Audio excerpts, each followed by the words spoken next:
Hello बच्चों, मैं हूँ आपकी हिंदी टीचर और मेरे क्लास में आप सभी का हार्दिक स्वागत है।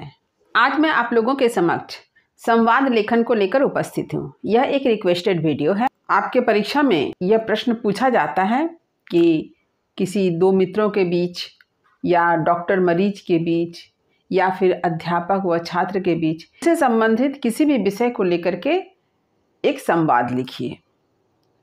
तो चलिए पहले समझते हैं कि संवाद है क्या। जब बच्चों को यह कहा जाता है कि संवाद लेखन आपके परीक्षा के लिए काफ़ी इम्पोर्टेंट है, तो सबसे पहले तो बच्चों में यह सवाल उठता है कि आखिर ये संवाद कहते किसे हैं। तो संवाद जब कहा जाता है आपसे तो आप इसका अर्थ समझ नहीं पाते हैं, लेकिन जब आपको ये कहा जाए कि डायलॉग, तब आप तुरंत समझ जाते हैं कि डायलॉग किसे कहते हैं। तो संवाद को अंग्रेजी में डायलॉग ही कहा जाता है, कन्वर्सेशन भी कहा जाता है। यानी दो लोगों के बीच के बातचीत को ही कहते हैं संवाद या कन्वर्सेशन। दो से अधिक भी लोग हो सकते हैं। तो देखिए, ये जो संवाद है, ये संवाद किस शब्द से बना है? सम और वाद। सम का अर्थ है सम्यक और वाद का अर्थ है बोलना। सम्यक यानी सही सही बोलना। जब आप किसी बात को सही सही बोलते हैं तो वही तो संवाद है। देखा जाए तो हम लोग आपस में हर वक्त ही संवाद कर रहे हैं। जब आप कक्षा में बैठे हुए अपने मित्रों से बातचीत कर रहे हैं तो वह बातचीत ही तो संवाद है। जब शिक्षक आपसे कुछ पूछते हैं और आप उसका जवाब देते हैं तो वह भी संवाद है। घर में जब अपने माता पिताजी से बातचीत करते हैं, अपने भाई बहनों से बातचीत करते हैं, तो वह भी संवाद है। तो हम अपनी बातों को दूसरों तक कैसे पहुंचाते हैं?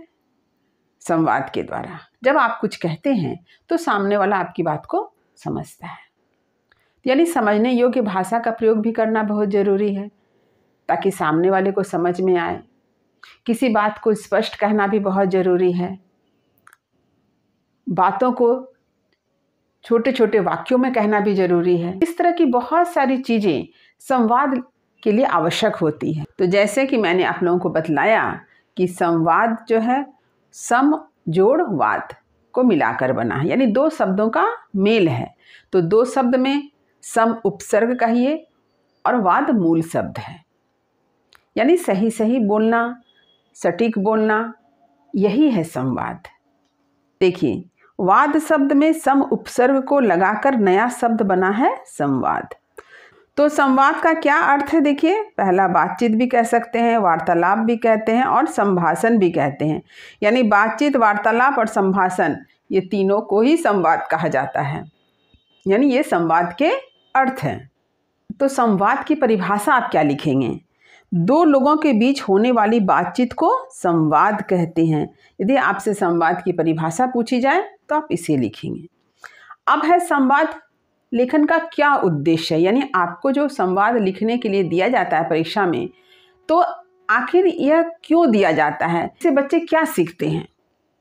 यानी संवाद लेखन का उद्देश्य क्या है? तो संवाद लेखन का उद्देश्य क्या है? देखिए, विचारात्मक मतभेदों तथा ज्ञान को साझा करना। यानी आपके मन में जो विचार हैं, आपके मन में किसी विषय को लेकर विचारात्मक मतभेद भी हो सकते हैं, और अपने ज्ञान को साझा करना यानी अपने ज्ञान को बतलाना। ये है संवाद लेखन का उद्देश्य। यानी आप जब संवाद लिखते हैं तो आपके मन में विषय को लेकर जो विचार उठते हैं, उन विचारों को आप संवाद के माध्यम से अभिव्यक्त करते हैं। अब देखिए, संवाद के कितने रूप हैं? तो संवाद के दो रूप हैं, एक है मौखिक और है लिखित। तो मौखिक संवाद यानी जब आप अपने मित्र से बातचीत कर रहे हैं, जब अपने माता पिता से बातचीत कर रहे हैं, जब आप भाई बहन से बातचीत कर रहे हैं, तो वह संवाद का मौखिक रूप होता है। लेकिन संवाद लेखन जो परीक्षा में आप लोगों का प्रश्न है, वहाँ पर आप संवादों को लिख कर बतलाते हैं, तो वह लिखित रूप है। तो मौखिक संवाद और लिखित संवाद में क्या अंतर है कि आपको लिखित संवाद में भाषा, वर्तनी, विराम चिन्ह, भावभंगिमा को स्पष्ट करना, इन सारी बातों को ध्यान रखना पड़ता है, क्योंकि वहाँ पर लोग पढ़कर समझते हैं कि वक्ता जो है वह किस भाव से बोल रहा है। उसके मन में कैसे भाव उठ रहे हैं। जैसे कि आपने कहीं एक सांप देख लिया, अब सांप को देखकर आपके मन में भय उत्पन्न हुआ।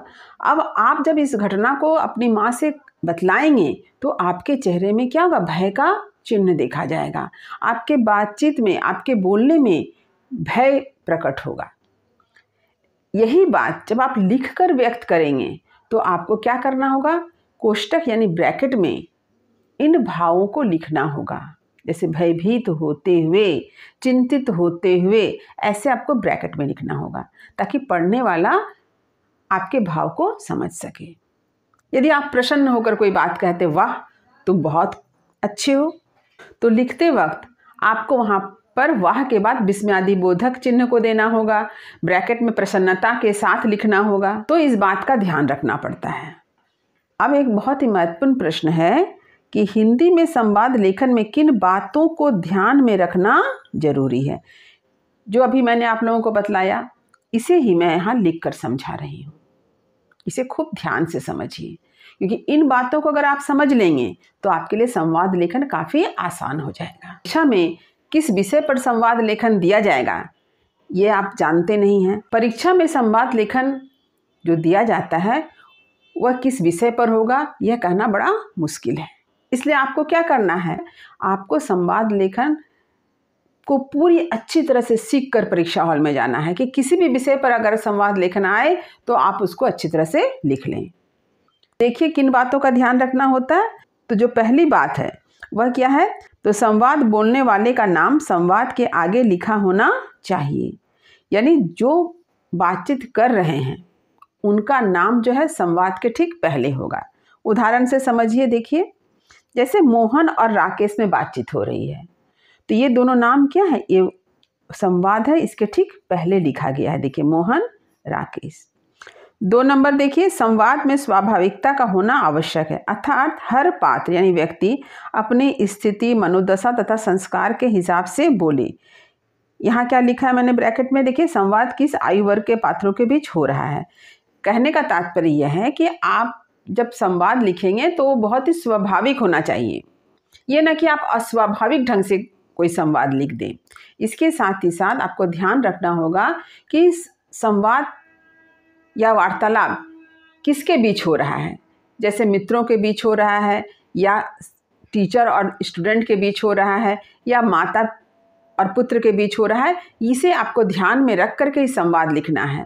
जैसे आप पिताजी के साथ अगर संवाद करते हैं तो वहाँ पर सम्मान सूचक शब्दों का प्रयोग करेंगे।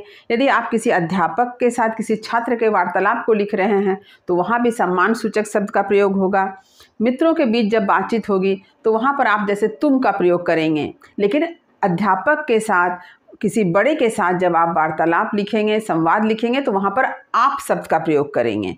तो इस बात को आपको ध्यान में रखना है कि वार्तालाप जो हो रहा है तो वहाँ पर आप किस आयु के लोगों के बीच हो रहा है, उसकी मनोदशा क्या है, इन बातों का ध्यान रखना अत्यंत आवश्यक है। 3 नंबर देखिए, संवाद की भाषा सहज, सरल, स्पष्ट होनी चाहिए। यानी आप जब संवाद लिखेंगे तो संवाद की भाषा जो है सहज, सरल और स्पष्ट होनी चाहिए, यानी समझ में आनी चाहिए। क्लिष्ट भाषा के प्रयोग से बचें।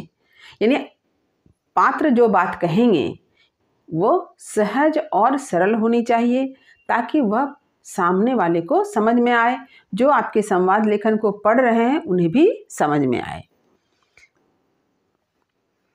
चौथा, संवाद पात्रोनुकूल, भावानुकूल तथा विषयानुकूल होना चाहिए। अब इस बात को भी ध्यान में रखना है कि जब आप संवाद लिखेंगे तो संवाद पात्र के अनुसार होना चाहिए, पात्र के मन में जो भाव उठ रहे हैं उसके अनुसार होना चाहिए, और जो विषय दिया गया है उस विषय से संबंधित होना भी अत्यंत आवश्यक है, विषयानुकूल होना चाहिए। 5वां देखिए, संवाद लेखन में छोटे व रोचक वाक्यों का प्रयोग किया जाना चाहिए। यानी जब आप संवाद लिखेंगे तो आप संवाद में छोटे वाक्यों का प्रयोग करें। 1 वाक्य 2 वाक्य आप लिख सकते हैं। वाक्य जो है रोचक हो, यानी जब आपके संवाद लेखन को कोई पढ़े तो संवाद पढ़ने का आग्रह उत्पन्न हो। तो इस बात का ख्याल आपको रखना चाहिए। 6 नंबर देखिए, संवाद में मुहावरों, कहावतों, अलंकार, विलोम शब्द, हास्य व्यंग का भी प्रयोग किया जा सकता है, यानी कलात्मक भाषा का प्रयोग हो। यानी जब आप संवाद लेखन का कार्य कर रहे हैं तो आप मुहावरों का भी प्रयोग कर सकते हैं, कहावतों का भी प्रयोग कर सकते हैं, जरूरत पड़ने पर विलोम शब्द का प्रयोग करें। तो इस तरह से आप हास्य व्यंग का भी प्रयोग कर सकते हैं, लेकिन अत्यधिक ना करें, आवश्यकता अनुसार ही करें। 7 नंबर देखिए, संवादों में क्रमबद्धता तथा विषय से संबद्धता होनी चाहिए। यानी संवाद लेखन का कार्य जब हो रहा है तो उसमें जो पात्र हैं उनकी बातचीत में एक क्रम होना चाहिए और इसके साथ ही साथ विषयों से संबंधित बातें होनी चाहिए। जो आपको विषय दिया गया उस विषय से संबंधित बातों का उल्लेख हो। 8 नंबर, संवाद लेखन में विराम चिन्हों का विशेष रूप से ध्यान रखा जाता है। जब आप संवाद लेखन का कार्य करें तो विराम चिन्हों का विशेष रूप से प्रयोग करें। जैसे जहाँ जरूरत है तो वहाँ कॉमा का प्रयोग करें, पूर्ण विराम का प्रयोग करें, कोष्ठक पर आप आश्चर्य विराम चिन्ह का प्रयोग करें। यानी इस तरह से विराम चिन्हों का सही प्रयोग करना भी अत्यंत आवश्यक है।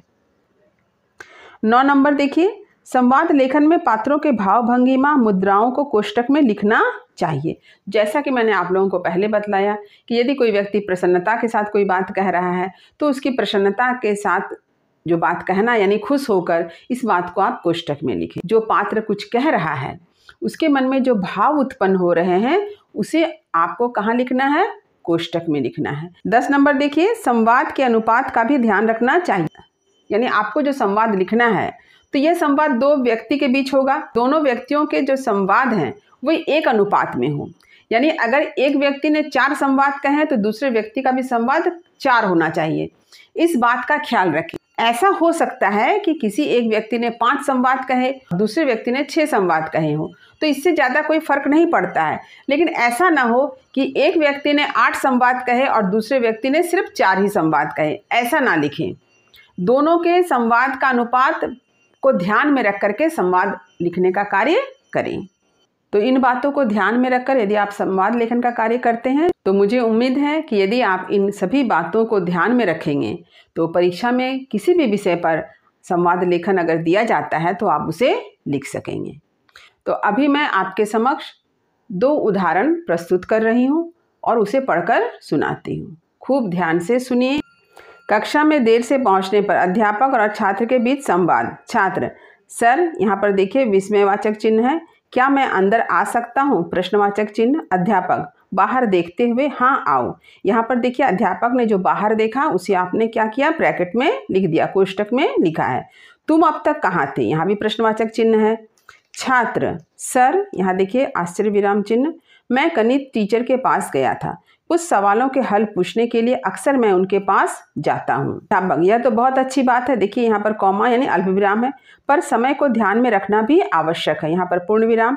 छात्र: फिर देखिए ब्रैकेट में है सिर झुकाकर, आपने सही कहा।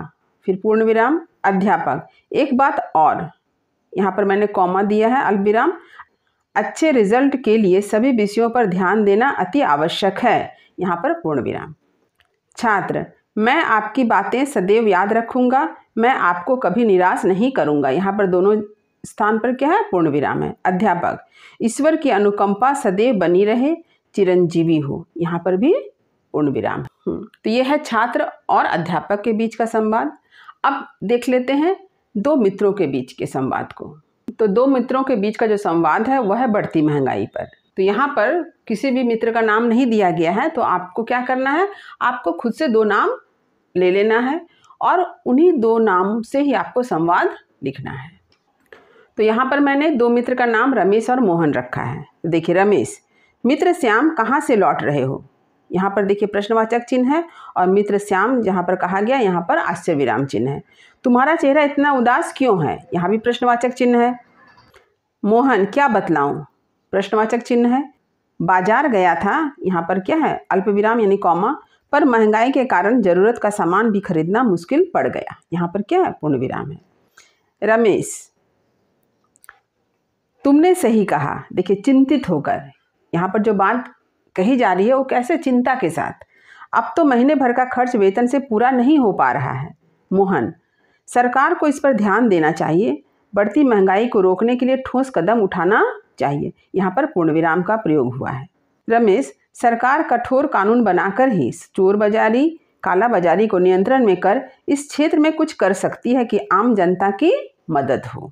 यहाँ पर देखिए, चोर बाजारी और काला बाजारी के बीच कॉमा है और यहाँ अंत में पूर्ण विराम है। मोहन, आम जनता भी सचेत होकर सरकार की सहायता कर सकती है। यहाँ पूर्ण विराम। रमेश, अच्छा, यहाँ पर देखिए अल्प विराम यानी कॉमा, तो अब मैं चलता हूँ, पूर्ण विराम, फिर मिलेंगे, यहाँ भी पूर्ण विराम है। मोहन, हाँ, पूर्ण विराम। तो इस तरह से यदि आप संवाद लिखने का अभ्यास करते हैं तो आप देखेंगे कि आपको संवाद लेखन अच्छी तरह से आ जाएगा। आपको ध्यान रखना है कि संवाद की भाषा सहज सरल हो, छोटे वाक्यों का प्रयोग करें। आपके संवाद जो है विषय से संबंधित होने चाहिए और उनके संवादों का एक अनुपात हो। संवाद का अनुपात को ध्यान में रख कर के ही आप संवाद लिखने का कार्य करें, तो इसमें आपको संवाद लिखने में काफ़ी सफलता मिलेगी। तो उम्मीद करती हूँ कि संवाद लेखन मैंने जिस तरह से आप लोगों को समझाया है यह आप अच्छी तरह से समझ गए होंगे। यदि कहीं कुछ समझने में दिक्कत हुई हो तो कमेंट अवश्य करें, वीडियो को लाइक करें, सभी पढ़ने वाले विद्यार्थियों में इसे शेयर भी अवश्य करें। जो बच्चे मेरे चैनल पर नए हैं वे चैनल को सब्सक्राइब कर लें ताकि हर नई वीडियो का नोटिफिकेशन उन्हें समय समय पर मिल सके। तब तक पढ़ते रहिए, जीवन में आगे बढ़ते रहिए। मेरी शुभकामनाएं आप सभी बच्चों के साथ है। धन्यवाद।